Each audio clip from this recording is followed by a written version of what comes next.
मैं डॉक्टर अमित भटनागर पंतनगर कृषि विश्वविद्यालय में सस्य विज्ञान विभाग में प्राध्यापक के पद पर कार्यरत हूं और इस चैनल के माध्यम से मैं प्रयास कर रहा हूं किसानों तक सही जानकारी पहुंचे ताकि उसका लाभ वो अपनी खेती में ले सकें।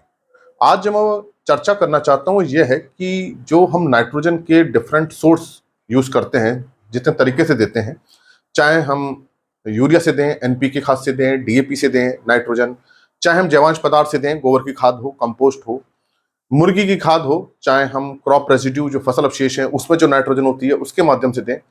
तो क्या ये जो नाइट्रोजन दो अलग अलग स्रोतों से मिलती है, जिसे हम केमिकल और ऑर्गेनिक कहते हैं, वो नाइट्रोजन का जो रूप होता है पौधे एक ही रूप में लेते हैं या वो रूप अलग अलग होता है? ये एक बड़ी वैज्ञानिक बात है, साइंटिफिक फैक्ट है। और इस बात को आप समझ जाएंगे, आप इस पूरे जब लेक्चर को देखेंगे तो आपको समझ में आएगा कि वास्तव में मिट्टी के अंदर होता क्या है। पौधे देखिए जो भी नाइट्रोजन को लेते हैं वो सामान्यतः दो ही रूप में लेते हैं, और उस रूप को, एक रूप को हम नाइट्रेट कहते हैं और एक रूप को हम अमोनियम कहते हैं। ये थोड़ी सी एक केमिस्ट्री की बात है। तो जो नाइट्रोजन का जो रूप है, या तो पौधे अमोनियम लेंगे या नाइट्रेट लेंगे। अभी इस पे मैं चर्चा करूंगा कि कार्बनिक जो हमारी जैवांश खाद है, ऑर्गेनिक है और केमिकल है, क्या ये पौधे इसको कैसे ले रहे हैं, क्या दोनों का रूप अलग अलग है, अलग अलग एक ही है? तो अमोनियम या नाइट्रेट में ही पौधे इसको लेते हैं। सामान्यतः पौधे जो है नाइट्रेट के रूप में लेते हैं, और अमोनियम को भी लेते हैं, ऐसा नहीं है अमोनियम को नहीं लेते। अब पहले मैं बात करता हूं यूरिया की। यूरिया जब जमीन में डालते हैं, हम मिट्टी के अंदर डालते हैं, तब ये अमोनियम बनाती है, पानी में घुल करके ये अमोनियम बनाती है, और इस अमोनियम से फिर मिट्टी में सूक्ष्म जीव होते हैं, इससे नाइट्रेट बनाते हैं। इसका मतलब कि जो यूरिया से अमोनियम बनी, इसको भी पौधे सीधे ले सकते हैं, पौधे इसको ग्रहण कर लेंगे, और सूक्ष्म जीव यहां होते हैं, बिना सूक्ष्म जीव के ये अमोनियम नाइट्रेट में नहीं बदल सकती। माइक्रो ऑर्गेनिज्म होते हैं, बहुत सारे बैक्टीरिया इसमें इन्वॉल्व होते हैं, और जो नाइट्रेट बनता है उसको भी पौधे लेते हैं।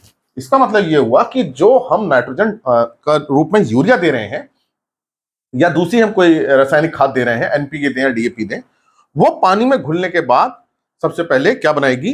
अमोनियम ही बनाएगी, और ये अमोनियम जो है यूरिया फिर नाइट्रेट में जाएगी। तो ये यूरिया पानी में घुलती है, अमोनियम बनाएगी। उस अमोनियम को अब चाहे पौधे ले ले, चाहे घास ले ले, चाहे सूक्ष्मजीव ले लें, और कुछ सूक्ष्मजीव जो है वो उसको नाइट्रेट में बदल देते हैं और वो उसको पौधे ले लेते हैं। तो ये तो हुई एक, हमने जो केमिकल फर्टिलाइजर यूरिया डाला उसकी बात।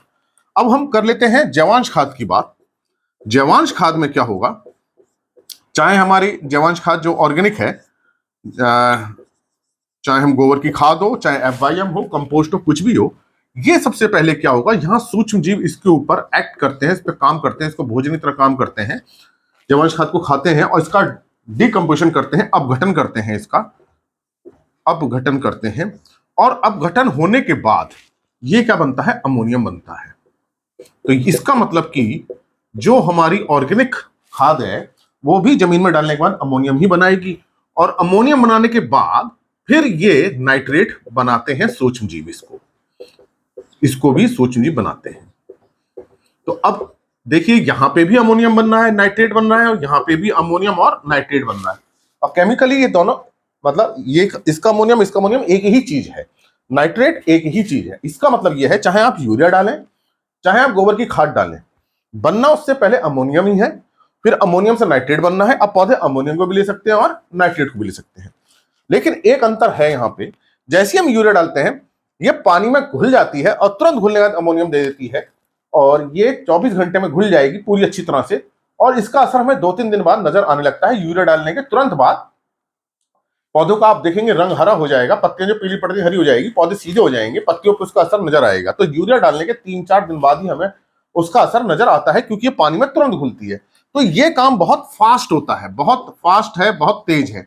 जबकि ये जो काम होता है ये बहुत स्लो होता है, स्लो प्रोसेस होता है। जब आप डालते हैं 15 दिन 20 दिन, बहुत अच्छी पकी हुई खाद है तो 4 दिन 5 दिन 6 दिन में दे देगी। लेकिन अगर थोड़ी सी भी वो है, जैसे बहुत अच्छी तरह से नहीं पकी है, तो 15 दिन 20 दिन 25 दिन 30 दिन तक भी लग सकता है। तो इसका मतलब जो हम जैवांश खाद डालते हैं तो उसका रिस्पॉन्स, मतलब उसका असर फसल में देर से आता है। तो इसका मतलब यह है कि यूरिया को तो आप खड़ी फसल में भी डाल सकते हैं, क्योंकि उसका इफेक्ट आपको 2-3 दिन में आ जाएगा। लेकिन अगर हम ये जैवांश खाद खड़ी फसल में डाल दें फसल को जरूरत है 25 दिन बाद की फसल हो गई, 26 दिन की हो गई, 30 दिन की हो गई, और उस समय हम गोबर की खाद डाल दें तो उसका असर जल्दी नजर नहीं आएगा, क्योंकि ये बहुत स्लो प्रोसेस होता है। तो ये एक अंतर होता है दोनों की उपलब्धता में। लेकिन अगर हम नाइट्रोजन की बात करें तो नाइट्रोजन का रूप जो है, चाहे यूरिया के माध्यम से दें चाहे हम जैवांश खाद के माध्यम से, रूप एक ही रहेगा। पौधे जिस रूप में लेते हैं वो पौधे यूरिया और एक ही रूप में देंगे जैवांश खाद। अब अंतर कहां आता है, ये बहुत जल्दी घुलती है तो ये जल्दी दे देगी, और जैवांश खाद जो है देर से देंगे, लेकिन देंगे एक ही प्रकार की नाइट्रोजन। दोनों की नाइट्रोजन में कोई अंतर नहीं होता है, चाहे आप केमिकल के फॉर्म में दें चाहे आप ऑर्गेनिक फॉर्म में दें, जो नाइट्रोजन मिलेगी उसका रूप में कोई अंतर नहीं होगा। तो ये मैंने आपको बताया कि कोई अंतर नहीं होता है नाइट्रोजन के रूप में जिसमें पौधे लेते हैं, लेकिन उसकी उपलब्धता कितनी देर में होती है उसमें अंतर होता है। तो ये चूंकि पानी में घुलते ही तुरंत काम कर देती है, ये घुलने मतलब जो इसको घोलने का जो काम करते हैं वो सूक्ष्मजीव करते हैं, इसमें लंबा समय लगता है। इसलिए जितने भी जैवांश खाद है आपको बुआई के समय ही देनी चाहिए, ताकि धीरे धीरे उसका डिकम्पोजिशन होता रहे, पानी में घुलती रहे और पौधों को मिलती रहे। आशा है मेरी बात आपकी समझ में आई होगी कि जो हम यूरिया के माध्यम से जो नाइट्रोजन देते हैं या हम जैवांश पदार्थ FYM कंपोस्ट के माध्यम से देते हैं, उसमें से जो नाइट्रोजन जमीन के अंदर बनती है वो दोनों का रूप एक ही होता है, अलग रूप नहीं होता है, और पौधे उसी रूप में लेते हैं, अमोनियम या नाइट्रेट में।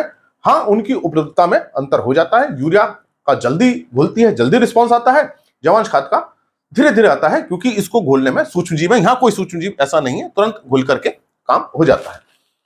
तो ये लेक्चर आपको समझ में आया होगा कि दोनों के रूप में क्या अंतर है। ये थोड़ा सा वैज्ञानिक दृष्टिकोण से ये लेक्चर मैंने आपको बनाया है, साइंटिफिक फैक्ट्स के उससे हम देखें तो क्या इसके पीछे की साइंस है, आज मैंने ये आपको बताई।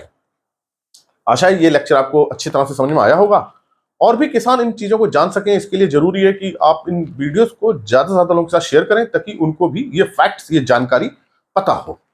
और इसके लिए मैंने अलग से इस चैनल पर प्लेलिस्ट बनाई है कृषि किसान, उसको आप जरूर देखें, वो खास तौर से मैंने किसान भाइयों के लिए बनाई है। और अगर आपने चैनल सब्सक्राइब नहीं किया तो सब्सक्राइब कीजिए। धन्यवाद।